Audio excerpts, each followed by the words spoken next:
Hi, nice to meet you. I'm Eszter Koranyi. I'm the Israeli co-director of Combatants for Peace.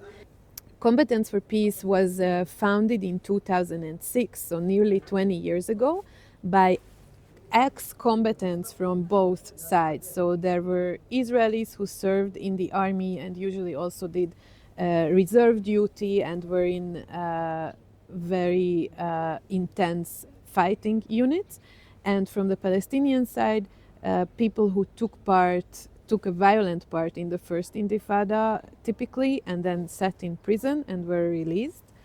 And both these groups got to the understanding that with violence we will not reach to any point that will serve basically anyone.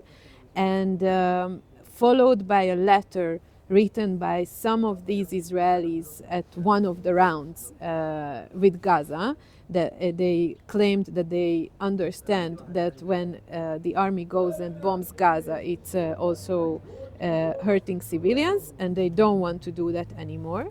And the Palestinians saw this letter, and this is how they reached out to this Israeli group, and they started to meet. For the first 1 or 2 years, they were just meeting secretly, a group of about 20, 30 people, and just getting to know each other, telling their personal stories, telling how they understood that non-violence is the tool that we have to use, and violence will bring only more violence, and the stories of transformation.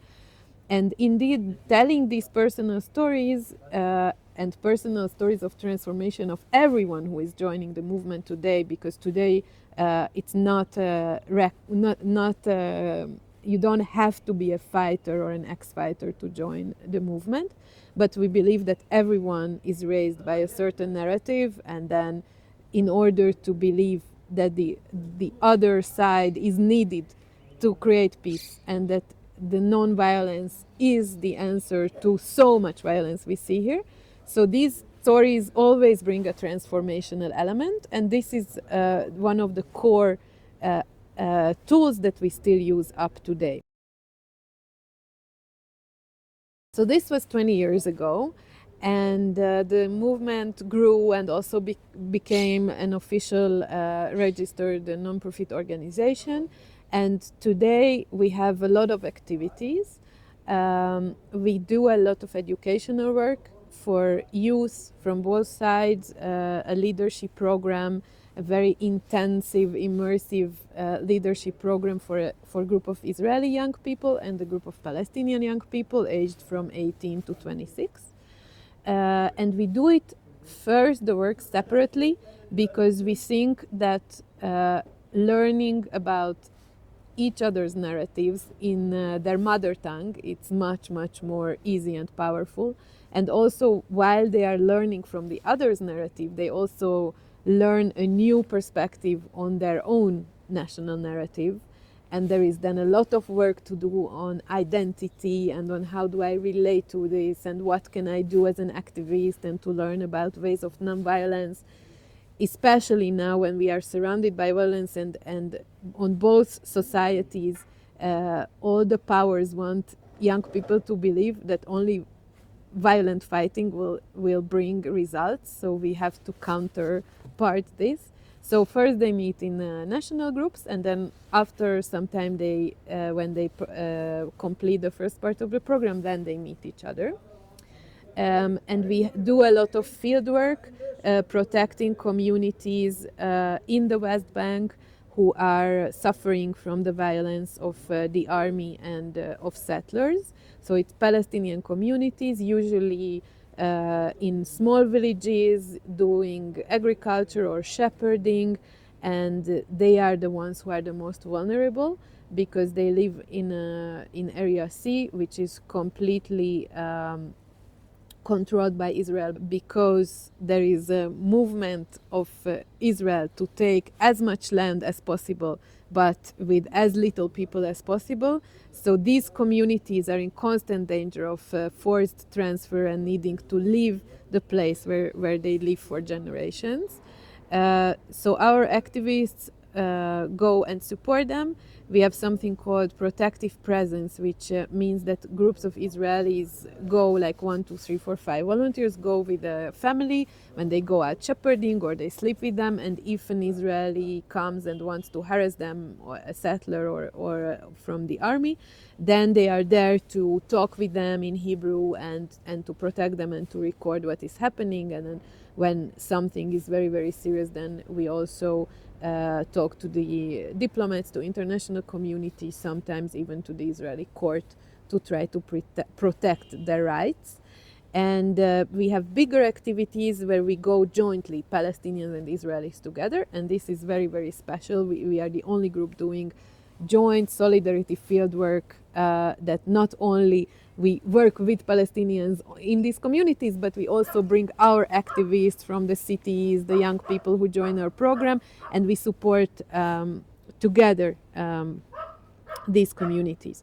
And then we have 2 big ceremonies, one for the Memorial Day, which is an official day commemorating all the people who died in the conflict, but only from the Israeli side. And we, together with the Bereaved Family Forum, have a ceremony where we commemorate all the civilians, all the innocent people who died in the conflict.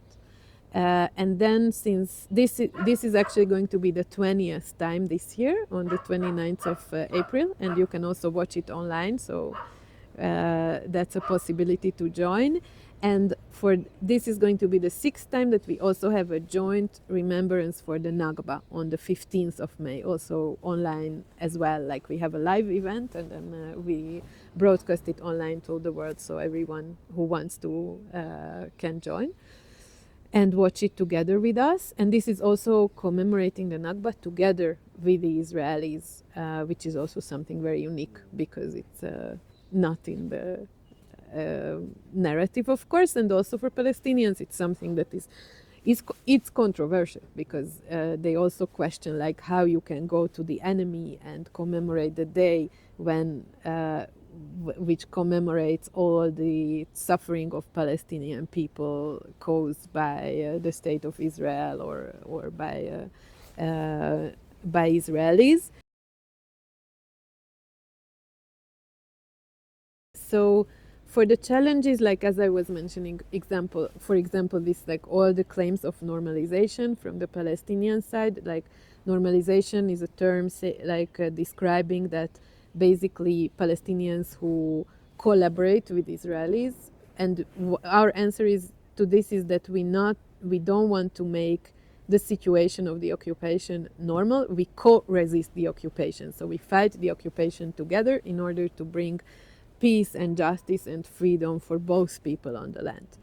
And from the Israeli society, it's also the same. Like, why you cooperate with terrorists? They don't want us to be here. And we come with an understanding that we are both going to stay. Like, both Palestinians and Jewish Israelis, we will stay on this land because we both belong here. Also, most of the people have nowhere else to go. They don't have another home anywhere else. So we have to make it work.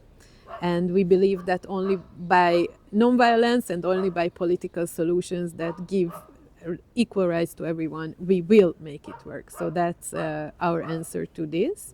And since the 7th of October, we of course face a lot of challenges also because of the war, of all the stress we all live in, of all the loss we face. We have a lot of members who lost very close and dear family members. So that's a lot of things to deal with. And also because of the war, there are restrictions of movement also in the West Bank. The Palestinians who used to have permits to come to Israel, like of the 48 borders, they don't have it anymore. So we can only meet in Palestine, also in very limited spaces, because a lot of institutions that used to be okay with having binational groups now are not, because they are scared for the Israelis' safety. So it's a very difficult situation also in terms of logistics. And of course, like when you want to organize a meeting and people coming like from Jenin had army coming into their city the night before, and some of their dear ones maybe suffer from someone was arrested, or someone's house was just destroyed by the army, and then they have to pass through checkpoints and come and meet Israelis. It's super, super, super difficult.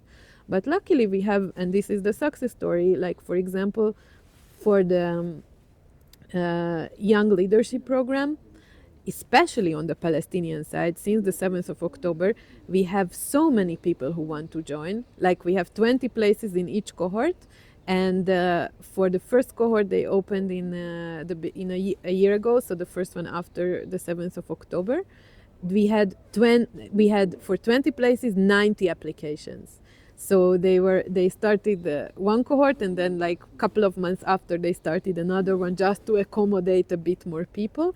And now they are advertising for a new group, a new cohort, and also there is a lot of people.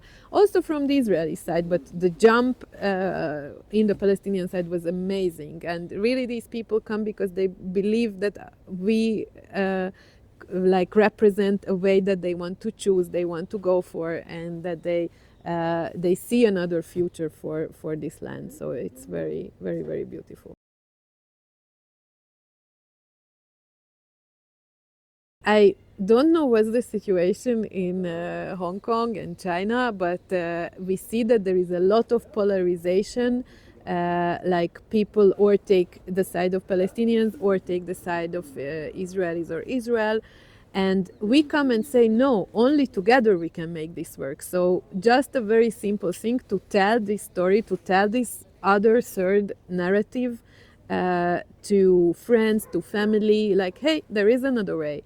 There is a way to stop the fighting if we really want it. That's already very, very important. And you can also, what I was mentioning, join online to our ceremonies, and sometimes we also have like webinars telling our story. So that's also very good and important.